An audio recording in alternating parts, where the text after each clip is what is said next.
গুন্ডার কাছে বাংলা আত্মসমর্পণ করে না।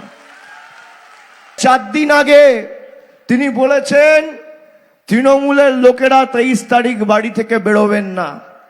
আরে এই বাংলার মাটি আর এই পশ্চিম মেদিনীপুরের মাটি বীর বিপ্লবীদের মাটি। গুজরাটি গুন্ডার কাছে বাংলা আত্মসমর্পণ করে না।